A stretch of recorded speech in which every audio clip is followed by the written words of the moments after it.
आदाब, मैं हूं आपके साथ राही कपूर और आज हम एक अपना नया शो जो है वो शुरू करने वाले हैं जिसका नाम है मुद्दा जनता का।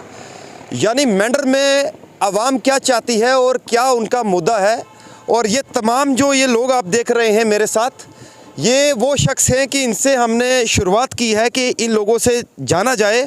हमारे साथ बलराम शर्मा है जो कि सनातन धर्म सभा के जो है वो प्रेसिडेंट हैं, और हमारे साथ आगे आसिफ जी हैं जो कि बीजेपी से ताल्लुक़ रखते हैं, और हमारे साथ संजीव कुमार फैंसी जी हैं, ये भी वरिष्ठ नेता हैं बीजेपी से। हबीबुल्ला खान साहब हैं जो ये भी एक सोशल एक्टिविस्ट हैं और एक सरपंच रहे हैं, और मंजूर खान है जो ये भी एक पॉलिटिकल पार्टी यानी बीजेपी से ताल्लुक़ रखते हैं। आज इनसे तमाम सवाल रहेंगे मेंढर को लेकर। और आज हमारा आज का जो टॉपिक है वो है म्युनिसिपैलिटी, यानी म्युनिसिपैलिटी कितनी ज़रूरी है मेंढर के लिए। क्योंकि अगर मेंढर की बात करें तो हर जगह हर चौराहे पर गंदगी के ढेर देखने को मिलते हैं, ट्रैफिक जाम की एक बहुत बड़ी समस्या है, और तमाम ड्रेनेज जो है वो ब्लॉकेज है। तो आज हमारा ये टॉपिक इनसे ये रहेगा और तमाम इन लोगों से सवाल करके पूछेंगे कि ये कैसे देखते हैं। सबसे पहले मैं संजीव कुमार फैंसी के पास आऊँगा, ये क्योंकि बीजेपी से ताल्लुक़ रखते हैं। संजीव जी, मेरे को ये बताएं कि आज मेंढर की इतनी खस्ता हालत है, कैसे देखते हैं आप इसको? देखिए, मैं आपको मुबारकबाद देता हूं कि आपने हम सब लोगों को यहाँ इकट्ठा किया। डेवलपमेंट के मामले में आपने बात पूछी हमसे, तो मैं कहता हूं कि देखिए कि यहाँ लीडरशिप है सबसे ज़्यादा यहाँ हमारे मेंढर के अंदर है। यहाँ पे हमारे जो एमएलए हज़रात रहे हैं, जो एमएलसी हज़रात रहे हैं, वो सबसे ज़्यादा हमारे स्टेट के अंदर मेंढर के अंदर हैं सबसे ज़्यादा। तो उसके बावजूद भी आज तक जो हमारी डेवलपमेंट नहीं हो पाई, तो इस बात से हमें बहुत अफसोस है इस बात का। क्योंकि लोगों ने वोट दे के इनको असम्बली में भेजा, वोट दे के इनको पंचायत में भेजा, उसमें पंच हो, सरपंच हो, या उसमें बीडीसी हो या डीडीसी हो। मैं उनसे ये सवाल कर पूछता हूं कि आज तक वो बताएं कि उनके फंड्स कहाँ रहे हैं। क्योंकि मैं विद इन डेज़ अपनी जो मेरी कॉन्स्टिट्यूंसी है, मैं उसका हिसाब लेने के लिए विद इन डेज तैयार हूँ कि मैं आरटीआई लगा के और सीए हिसाब लेना है हमने कि इन्होंने फंड्स कहाँ पे यूज़ किया। हबीब जी आपसे आपके पास आऊँगा। हबीब जी, मेरे को ये बताएं कि जिन लोगों को, आप एक सरपंच भी रहेंगे, पहले ये बताएं कि एक सरपंच का बजट, पहले की बात नहीं कर रहा हूँ, आज के समय में कितना रहता है साल का? आज का बजट बहुत ज़्यादा है जी, हमारी निस्बत इससे पहले जो था उससे इसका कहीं गुना ज़्यादा है, करोड़ों के हिसाब में से है। और आन गुरगुरान जो काम हो रहा है वो सही तरीके से नहीं हो रहा है। अगर 300 मीटर का अगर कोई फुटपाथ बनाना है या रोड बनाना है तो ऑन स्पॉट मौके पर 100 मीटर ही है। और उसका AJE वगैरह किन्होंने कैसे बिल निकाले हैं वो मैं ऑन स्पॉट चल के आपको दिखा भी सकता हूं अगर कहें तो। बस ज़्यादातर हमें आप जो म्यूनसिपैलिटी का चक्कर, हमारे टाउन का लोगों की जो समस्या है, म्यूनसिपैलिटी का होना बहुत ज़रूरी है। ना आपने बस स्टैंड की हालत देखी है, खस्ता हालत देखी है, नालियों की हालत देखो, और अड्डे की जो एंक्रोचमेंट है उसकी पोजीशन देखते हुए आपको पता चलेगा कि गाड़ी खड़ी करने का कोई जगह ही नहीं है। इसी की वजह से जामिंग होती है, इसी की वजह से परेशानी जो होती है। सामान उतारे देखो, रोड के ऊपर ही सारे सामान पड़े हैं, और रॉन्ग पार्किंग देखो, ये जगह तंग होने की वजह से और ये म्यूनसिपैलिटी ना होने की वजह से इतनी सब ये समस्या जो है म्यूनसिपैलिटी ना होने की वजह से। लिहाजा हम मरकज़ी सरकार से, गवर्नर इंतज़ामिया से, डिस्ट्रिक्ट इंतज़ामिया से और अपनी तहसील मेंढर की इंतज़ामिया जो है, उनसे गुजारिश है कि हमारे म्यूनसिपैलिटी के लिए सिफारिश की जाए, कोई मेंढर टाउन में म्यूनसिपैलिटी बनाई जाए। बलराम जी, मेरे को ये बताएं कि क्या इसीलिए लोगों ने वोट दिए थे कि आज वही कचरा, वही गंदगी, वही नालियाँ, वही ड्रेनेज, इसी सब के लिए लोगों ने वोट दिए थे उन लोगों को जिनके सर पे ताज रखा? राही जी, सबसे पहले तो मैं आपके चैनल के माध्यम का शुक्रिया अदा करता हूं कि जिससे हमारी जो बात है आप ऊपर तक पहुंचाते हैं। और मैं आपको बताऊं कि जो मैं तो सियासी नहीं हूं, क्योंकि ना नॉन पॉलिटिकल, मैं नॉन पॉलिटिकल आदमी हूं, ना मेरी कोई पार्टी है, मैं आज़ाद हूं। तो मैं आपको बताऊं कि वोट जब हम देते हैं तो वोट सब देते हैं। तो हमने वोट इन जो एमएलए जीते हुए हैं या पंच या सरपंच या डीडीसी वीडीसी जिनको भी दिए थे, हमने ये सोच के दिए थे कि जो हमारी मेंढर टाउन है इसमें कुछ ना कुछ जो है डेवलपमेंट हो। लेकिन दुख इस बात है कि जिस तरीके से आज से 5 साल हमारी मेंढर जिस शक्ल में थी वही शक्ल आज हमारी मेंढर की है। हमारी जो मेंढर पंचायत है इसमें गोल्ड टाउन अपर या लोअर, इसमें कोई 2 पैसे का काम भी आज दिन तक नहीं हुआ। अगर जैसे ये पहले हमारे बड़े भाई हबीब साहब जी ने बताया कि जैसे पहले हमारे पास फ़ंड आते थे उससे 10 गुना ज़्यादा फ़ंड आते हैं। लेकिन दुख इस बात है कि वो पैसा पूरा लैप्स हो जाता है क्योंकि काम करवाने वाला कोई आदमी है ही नहीं यहाँ पे। तो ये बड़े दुख से कहना पड़ता है कि जो हमने एमएलए एमएलसी जो पंच सरपंच यहाँ से बना के आगे भेजे, उन्होंने 2 पैसे का काम नहीं किया। और राम जी, मैं बिल्कुल आपके वो हकीम मोड़ की बात करूंगा। हकीम मोड़ के सामने आपने देखा कि गंदगी का कितना बड़ा ढेर है, जो कि आज तक पिछले 4 सालों से जो है उसे कोई नहीं हटा पाया। राही जी, म्यूनसिपैलिटी की बात अगर आप करते हैं तो मैं कहता हूं कि म्यूनसिपैलिटी हमारे लिए इतनी ज़रूरी है कि जिस तरीके जैसे एक बच्चे के लिए उसकी माँ की ज़रूरत है, इतनी हमारी जो म्यूनसिपैलिटी ज़रूरी है। क्योंकि हमारे मंदिर के साथ से एक ड्रेन जाती है, 2 बार आपने मेरा वहाँ पे भी इंटरव्यू किया, यहाँ पे कोई स्वीपर नहीं लगा हुआ, कोई कुछ नहीं लगा हुआ, ये काम पंचायत का है। अगर हमारे पास म्यूनसिपैलिटी हो तो वो अपने आप नालियाँ सब जो कूड़ा कचरा पड़ा हुआ है वो साफ़ करेंगे। और दूसरी बात कि जब बारिश होती है तो जो हमारे सिटी टाउन के लोग हैं वो छतों पे चढ़ जाते हैं कि कब हमने अपना सामान उठा के छत के ऊपर रखना है, क्योंकि इतना पानी पीछे से आता है कि हमारे भाई बाज़ार में दुकानें करते हैं, पूरी उन दुकानों में पानी भर जाता है। तो म्यूनसिपैलिटी हमारे लिए, मैंने कहा कि इतनी ज़रूरी है कि पूछो मत। सब पूरे अवाम जो हमारी जी, मैं आपके पास आता हूँ। आसिफ जी हमारे साथ हैं, यंग यूथ है। आसिफ जी, यूथ क्या सोचता है कि आज म्यूनसिपैलिटी क्यों इंपॉर्टेंट है मैटर के लिए, जबकि पुंछ में म्यूनसिपैलिटी है, सुरंगकोट में है, मंडी में है, हर जगह म्यूनसिपल है, लेकिन मेंढर में ना होने की वजह से आप सिचुएशन देख रहे हैं कि कितने क्या हालात हैं मेंढर के। तो क्या आप एज ए यंग माइंड क्या सोचते हैं? राही जी, बहुत शुक्रिया। मैं ये सोचता हूँ कि म्यूनसिपैलिटी की ज़रूरत सबसे ज़्यादा इसलिए है कि कई बार आपने देखा होगा यहाँ ट्रेडर्स ने प्रोटेस्ट किया है, उनकी दुकानों में पानी गया, नुकसान हुआ है। जैमिंग देखें, यहाँ इंक्रोचमेंट्स हैं। म्यूनसिपैलिटी होगा तो एक ऑर्गेनाइज्ड सिस्टम होगा, थ्रू परमिशंस नक्शे पास होंगे, बिल्डिंग्स बनेंगी या दुकान जो भी परमिशन होगी उसकी ज़रूरत है। दूसरा सफाई के लिए है। बाकी डेवलपमेंट की बात करें मेंढर में तो ये सिर्फ पेपर्स पे है। 1977 में मेंढर अलग कॉन्स्टिट्यूंसी बनी, उसके बाद यहाँ दर्जनों MLA MLC बने। अभी तो रिसेंटली आपने देखा होगा पंचायत PRI रिप्रेजेंटेटिव्स बने, BDC DDC। मेंढर टाउन मुझे लगता है 3-4 पंचायत आती हैं जो टाउन के अंडर ही आती हैं, जो टाउन में आती हैं।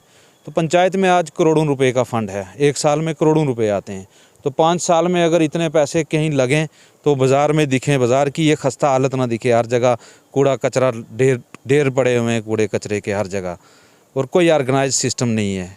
कहीं देखें नालियाँ ओवरफ्लो हो रही हैं, दुकानों में जा रहा है, कहीं प्रॉपर सिटी में कहीं वाशरूम्स नहीं है, लोग कहाँ जाएंगे? ओपन डेफिकेशन है यहाँ। तो इसलिए मैं ये चाहता हूँ कि म्यूनसिपैलिटी इसलिए ज़रूरी है यहाँ के उसकी एक सफाई का ध्यान रखा जाए, शहर का, टाउन का। गांव की तो बात ही ना करें आप। अगर बाज़ार की ये हालत है, 45 साल में मेंढर लग हुई है कॉन्स्टिट्यूंसी, और बाज़ार टाउन की ये हालत है, तो बाकी आप समझते ही हैं कि गांव की क्या हालत होगी। तो हमारे साथ मंजूर जी भी हैं। मंजूर जी, मेरे को ये बताएं कि ट्रैफिक जाम मेंढर में एक सिरदर्द बना हुआ है। इससे पहले भी हमने आपसे एक बार बात की थी।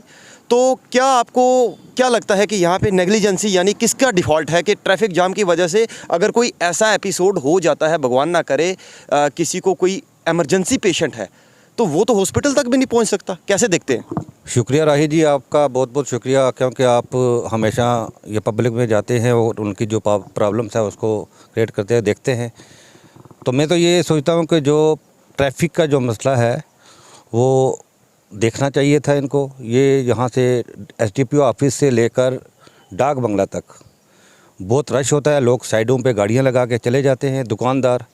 और दुकानदारों की मुश्किल नहीं है कि वो लगाते हैं, उनकी गलती नहीं है। यहाँ पे ट्रैफिक अपना है नहीं, पार्किंग है नहीं है। अगर पार्किंग यहाँ पे गाड़ियों की हो, या हमारा जैसे बस स्टैंड का मुद्दा हमने पहले भी उठाया था, बहुत बार पहले भी उठाया था मुद्दा, या तो आपकी कोई बात सुनता नहीं या फिर हमारी बात कोई नहीं सुन रहा है। राही जी, ये बड़ी अफसोस की बात है कि हमने पहले भी एक मुद्दा उठाया था कि हमारा बस स्टैंड जो है 16 कनाल कुछ मरले का है। तो हम चाहते हैं कि अगर 16 कनाल 3 मरले या 10 मरले का जो भी है वो हमें अगर मिल जाता है तो हमें मुश्किल जो है उसकी हल हो सकती है। संजीव जी, मैं आपके पास फिर से आऊँगा। आप भाजपा से ताल्लुक़ रखते हैं, बड़े दावे किए जाते हैं कि आज जो है भारतीय जनता पार्टी जो है वो अपनी उम्मीदों पर खरी उतर गई, लेकिन क्या उम्मीद करें कि मेंढर की हालत देख के क्या लगता है, कैसे देखते हैं? राही जी, ये मैं आपको यकीनन कहता हूँ कि बस स्टैंड खाली होगा, जितनी वहाँ बस स्टैंड की ज़मीन है वो ज़मीन खाली होगी, अवश्य होगी। और सरकार जो कहती है सो करती है, क्योंकि यहाँ पे जितने घोटाले हुए हैं, और ये मैं आपको यकीन दिलाता हूँ, मैं इसके लिए ओपन हो रहा हूँ और ये सारा हिसाब लेंगे मैं RTI लगा के। एक चीज़ और पूछूंगा आपसे, एक मैं सॉरी आपको रोकूंगा। मेरे को ये बताएं कि अगर एक सरपंच, उसका करोड़ों का बजट है, अभी अभी के टाइम की बात कर रहा हूँ, तो क्या यहाँ पर आपको 1 लाख रुपया भी कहीं सिटी में लगा हुआ नजर आया? मैं यही बात मैं कहने जा रहा हूँ कि आरटीआई लगाने से ही पता चलेगा कि वो पैसे कहाँ कहाँ निकले हैं और कौन से काम माप के उन्होंने निकाले हैं। उसमें चाहे कोई जेई आए, चाहे एई आए, चाहे बीडीओ आए, चाहे एडब्ल्यू आए, जो आएगा हम उसको नहीं बख्शेंगे, किसी सूरत में नहीं बख्शेंगे। और ये सरकार तक पहुँचाना मेरा फ़र्ज़ भी है, क्योंकि मैं तंजीम का सिपाही हूँ। और देखिए, सरकार ऊपर से पैसा बहुत दे रही है, सरकार कह रही है पैसे लगाओ, जितने लगेंगे हम और देंगे, लेकिन यहाँ पर इतने घोटाले हो चुके हैं कि आज तक टस से मस नहीं हो रहे हैं। वही पुराने काम जो हैं वो नपे जा रहे हैं, वही काम जो है नपवा रहे हैं। और ये हम बताएंगे इनको, जिन जिन के लोगों के कंधे पे जिनकी जिम्मेदारी थी वो अपना जवाब देंगे। दूसरी बात रही कि म्यूनसिपैलिटी पे कुछ लोग जो कराई करते हैं कि वो हमारे लोगों का ये सवाल भी है, म्यूनसिपैलिटी आने से ये हो जाएगा, वो हो जाएगा, क्या होगा वो बताएं। राही जी, मैं डिटेल बताता हूँ। तो टोन बना है, ये हमारा जो मेंटर में बनेगा, ये टोन बनेगा, उसमें हमारा कोई एलसी नहीं कटेगा। ये लोगों को मतलब मिसगाइड करते हैं, ये कौन करते हैं? यही लोग करते हैं जो सोचते हैं हम सरपंच रहें, हम एमएलए रहें, हम एमएलसी रहें, अपने मफाद के लिए हमें लोगों को लड़ाते हैं। अब उसमें कोई जात पात नहीं रही, में उसमें गुज्जर हो, बकरवाल हो, पहाड़ी हो, हिंदू हो, सिख हो, ईसाई हो, हम मोदी जी ने कह दिया सबका साथ, सबका विकास और सबका विश्वास लेकर चलेंगे। और ये लेके आप लोगों को यकीन हो गया है, लोगों को ये पता चल चुका है कि सब पार्टियां फ्रॉड कर रही थी। मैं कहता हूं कि कोई पार्टी अपना काम बताए, हम गिन के काम, एक मैं लिस्ट बताऊंगा आपको कि हम गिन के बताएंगे कि कितने डेवलपमेंट के लिए पैसे, कितने आज तक पैसे, इससे पहले कितने आए और अब कितने पैसे आ रहे हैं। हबीब जी, मैं इनको रोकूंगा, आपसे पूछूंगा कि म्यूनसिपैलिटी आने से कुछ लोगों को तकलीफ क्यों है, क्या कारण? नहीं, उसमें तकलीफ जो अपने शर्मा जी ने क्लियर कर दिया है कि एएलसी का मामला है। एएलसी का मामला, वो टाउन एरिया कमेटी बनेगी, टाउन एरिया कमेटी में एएलसी का कोई तकलीफ नहीं, जहाँ जबकि हमें एएलसी का फायदा चंद लोगों को ही तकलीफ है ना। आम जनता तो चाहती है कि म्यूनसिपैलिटी, जनता चाहती है म्यूनसिपैलिटी बने। अगर इसमें हम कहते हैं कि हमारा एएलसी में फाल करते हैं तो ठीक है, दूसरा टाउन एरिया कमेटी में एएलसी से कोई तल्लुक वास्ता नहीं है, यहाँ म्यूनसिपैलिटी नहीं है, इन्होंने वाज़ह तौर पर कह दिया है। तो वो उनको अपने को कोई ज़ाती मुफाद होगा, क्यों कि म्यूनसिपैलिटी आने से वो इंक्रोचमेंट वो अपनी सही एक्चुअल पोजीशन पे ले जाएगी। नहीं हबीब जी, एक सवाल और है, अगर आज म्यूनसिपैलिटी की डिमांड हो रही है तो या इससे पहले इतने साल निकल गए, क्या म्यूनसिपैलिटी पहले नहीं आ सकती थी? नहीं, आ सकती थी। हम क्यों नहीं, क्या कारण रहा, क्या कारण रहा? हमने कई बार हमने कहा कि म्यूनसिपैलिटी होनी चाहिए, ये इसमें कोई वो ढकी छुपी बात नहीं है। हमने कई बार इंटरव्यू भी दिया म्यूनसिपैलिटी के लिए, आज नई बात नहीं है। मैंने कहा ना कि कोई लोग जो ये कह रहे हैं कि म्यूनसिपैलिटी नहीं होनी चाहिए, इनके बड़े लोगों का हाथ है, क्योंकि म्यूनसिपैलिटी इनको अपनी पोजीशन पर ले जाएगी। जो इंक्रोचमेंट है ना वो सही जगह पे चली जाएगी, वो जो असली ऑन रिकॉर्ड जो सिस्टम है ना उस पर ले जाएगी। इनका वो डर है, बाकी कुछ डर नहीं। बलराम जी, एसडीएम मेंढर बिल्कुल फैक्ट पे काम कर रहे हैं, वो जनता ने रिव्यू दिया है, लेकिन उसके बावजूद भी कुछ लोगों को तकलीफ क्यों है उनके काम से? बेसिकली राही जी, लोगों को इसलिए तकलीफ है कि जैसे मैं यूँ मुझे लगा लो, मैं किसी के ऊपर नहीं अंगुल उठाऊँगा, जैसे मुझे लगा लो कि मेरे पास अगर स्टेट लैंड है तो अगर एसडीएम साहब एक सही लाइन पे चल रहे हैं, उसमें आगे चाहे बलराम आए, चाहे फैंसी आए, चाहे आसफ आए, चाहे कोई भी आए, तो उन्होंने एक ही नज़र से उसको देखना है कि अगर बलराम के पास स्टेट लैंड है तो बलराम से निकालनी है। तो लोगों को ये तकलीफ़ हो रही है कि वो अपनी जो उनके पास मलकियत है या लाटमेंट है जो भी है, वो 10 कनाल है तो वो 70 कनाल के ऊपर काबिज हैं। अब लोगों को इसलिए तकलीफ़ हो रही है। मैंने आपको बताया कि पीछे आपने मेरी बाइट ली थी, एसडीएम साहब के बारे में पूछा था। मैंने कहा कि आज की डेट में अगर ये एसडीएम साहब आए हैं, अगर ये एसडीएम साहब आज से 5 साल पहले आते तो ये हमारी मेंढर साने की चिड़िया बनी होती। और मैंने इसके ऊपर आपको बाइट दी तो मुझे 75 लोगों के फ़ोन आए कि बलराम जी आपने ऐसी बाइट क्यों दी। मैंने कहा जो सच्चा आदमी है, मैं किसी मैं सियासी नहीं हूँ, ना मैं किसी पार्टी से तल्लुक़ रखता हूँ। मैंने कहा जो अच्छा आदमी है मैं डंके की चोट पे उसकी सपोर्ट करूँगा और उसके साथ चलूँगा। आसफ जी, आपको लगता नहीं है कि अगर गवर्नमेंट ने इतना बजट जो है उन पीआरआईज़ को दिया है, ठीक है, सबसे मतलब कि चाहे वो कोई एक सरपंच के अगर अकाउंट में इतना फंडिंग अगर उस फंड में जो है वो गवर्नमेंट दे रही है, तो इसकी जांच जो है वो बड़े लेवल पर होनी चाहिए। क्या आपको लगता है कि उस पैसे का जो है वो सही इस्तेमाल हुआ है मेंढर में? बिल्कुल पैसे का सही इस्तेमाल नहीं हुआ है। अगर इस्तेमाल हुआ होता तो आपको बाज़ार में दिख रहा होता वो। इसकी ज़रूरी इसकी बिल्कुल ये बात है कि मैं एलजी इंतज़ामिया से रिक्वेस्ट करता हूँ कि इसकी जांच होनी चाहिए और बड़े पैमाने पर जांच होनी चाहिए, ताकि सच क्या है और झूठ क्या है बाहर आए। जो पैसा कहाँ गया है, जो इतने करोड़ों रुपए फंडिंग आती है, ये कहाँ गया और कहाँ लगा है या किसके घर गया है, ये बिल्कुल जांच होनी चाहिए इसकी। हबीब साहब, आपसे ये जानने की कोशिश करूँगा कि जो सही है उसको सही ठहराना चाहिए, जो गलत है उसको गलत कहना चाहिए। अगर प्रशासन के कुछ अधिकारी अगर अच्छा काम कर रहे हैं तो उन पे सवाल क्यों?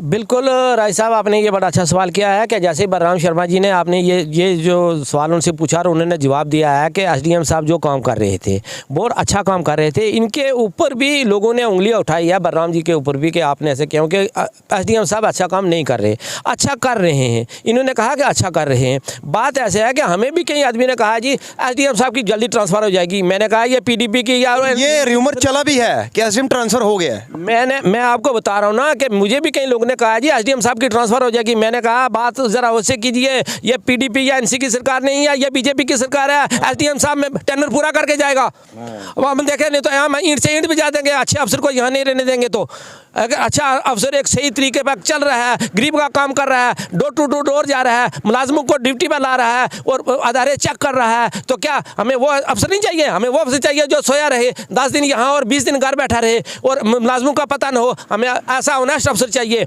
जैसी एडमिनिस्ट्रेशन हमारी मेंढर की सरकार ने दी है, बीजेपी ने, जैसे एसडीएम साहब है, एसडीपीओ है, एसएचओ है, बीएमओ है, ये अदारा हमें ये जो एडमिनिस्ट्रेशन हमने पाक साफ दी है, ये हमको हम अप्रिशिएट करते हैं अपनी।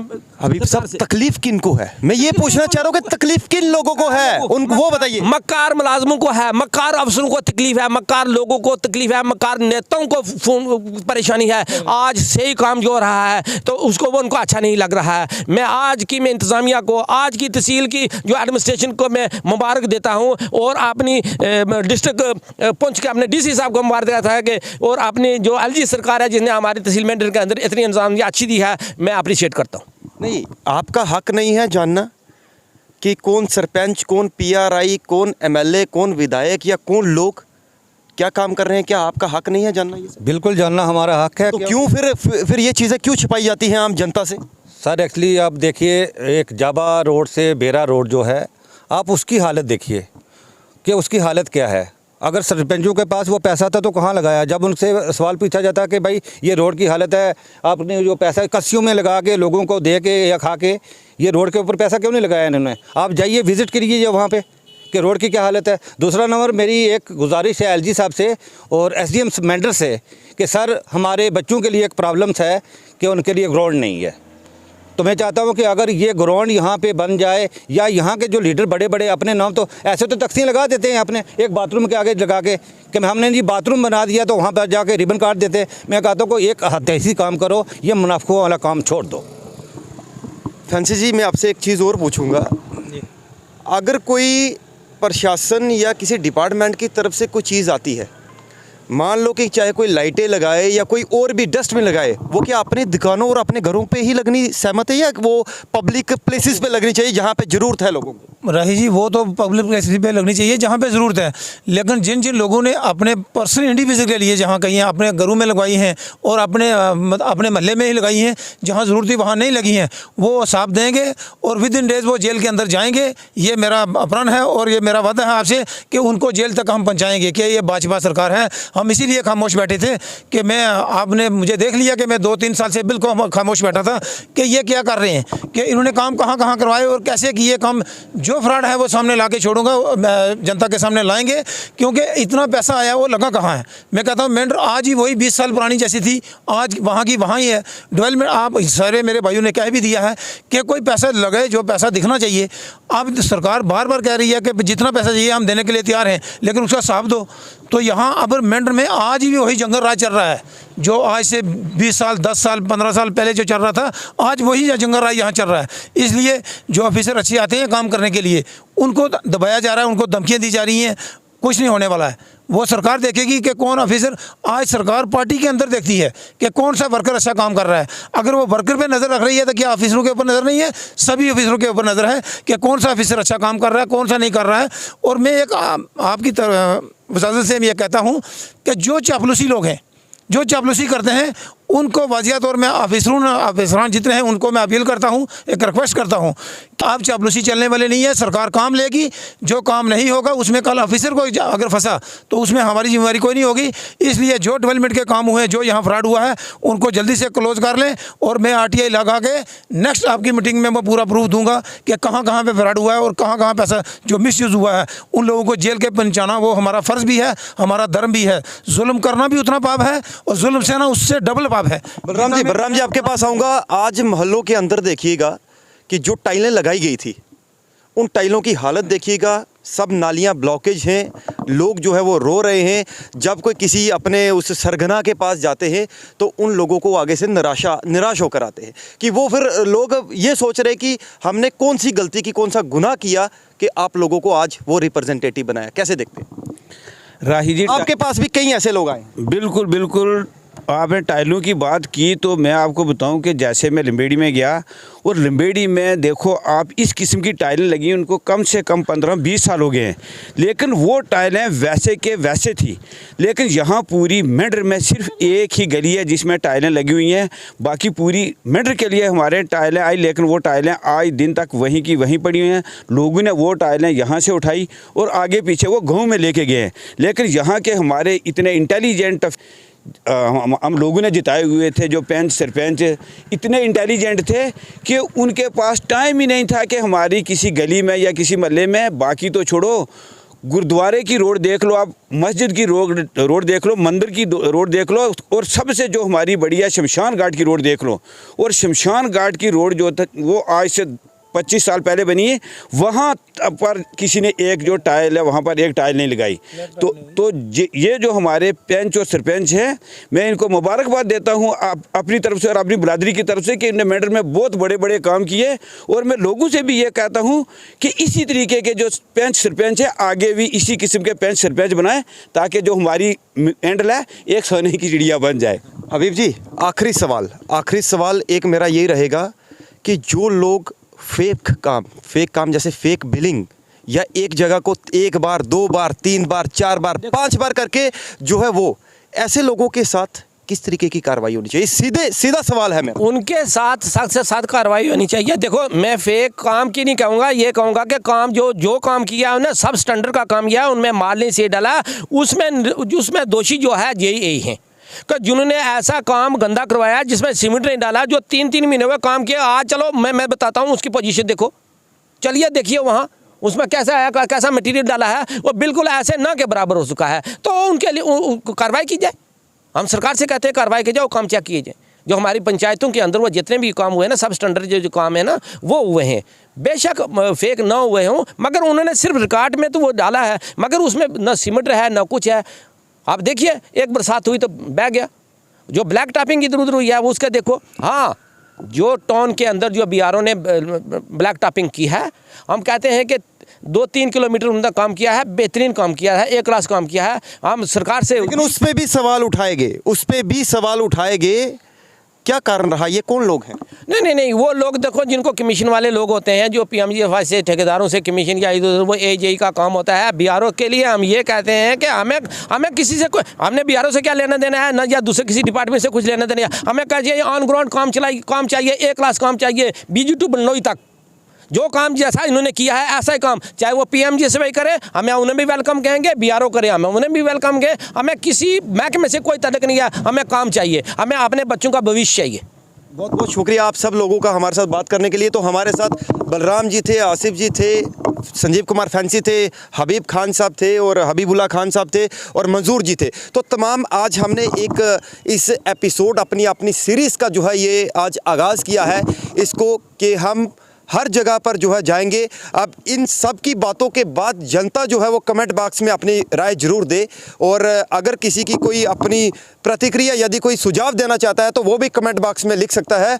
और ये मुद्दा था कि म्यूनसिपैलिटी जो है वो कितनी ज़रूरी है मेंढर के लिए, क्योंकि इलाके जो है मेंढर टाउन की अगर ये हालत है तो बाहर का तो छोड़िए कि ग्रामीण क्षेत्रों में विलेजेस जो एरिया हैं उनमें क्या होगा।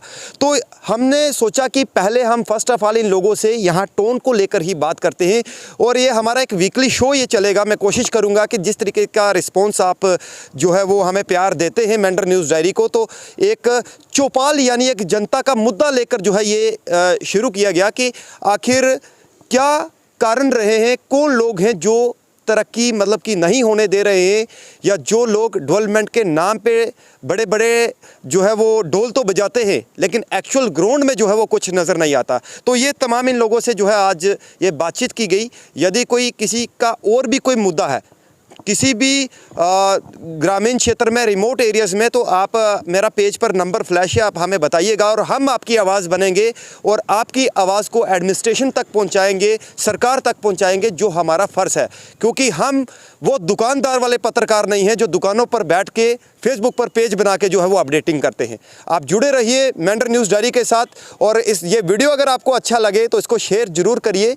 और जिस तरीके से आप मेंढर न्यूज़ डायरी को आज इस प्लेटफॉर्म को एक आपने बहुत बड़ा सम्मान दिया है, प्यार दिया है, तो मैं उम्मीद करता हूं कि आप आगे भी इसी तरीके से हमें प्यार देते रहेंगे। तब तक के लिए आप सब जो है इस हमारे इस चैनल को जो है वॉच करें, उस वीडियो को जो है वो ज़रूर शेयर करें। आप जुड़े रहिए मेंढर न्यूज़ डायरी के साथ।